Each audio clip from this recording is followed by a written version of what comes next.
Bon, aujourd'hui on s'attaque à Jeffrey Epstein, personnage très controversé et encore plus en ce moment. D'un point de vue financier, son cas reste extrêmement intriguant. Un homme sans entreprise cotée, sans groupe industriel, sans marque connue, a-t-il accumulé jusqu'à 1 milliard de dollars?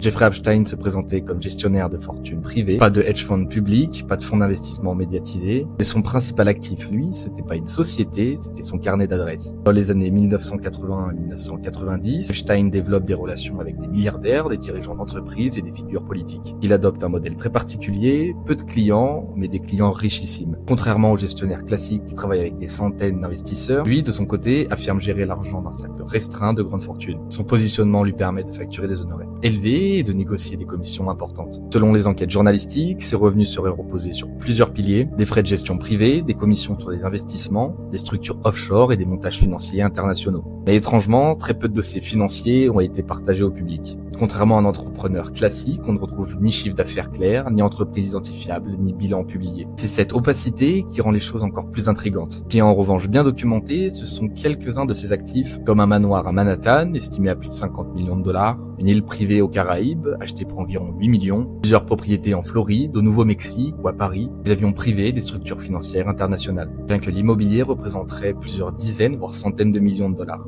Au moment de sa mort, sa fortune serait estimée entre 500 millions et 1 milliard de dollars. Une estimation large, car l'origine de ses revenus n'ont jamais été vraiment précisées. Jeffrey Epstein reste donc un cas financier atypique, une fortune importante, bâtie davantage sur un réseau d'influence que sur des entreprises identifiables. Au même titre que l'homme lui-même, c'est la mécanique derrière son réseau qui continue d'interroger. J'espère que cette vidéo t'aura plu, n'hésite pas à t'abonner si tu veux voir la suite des prochaines vidéos.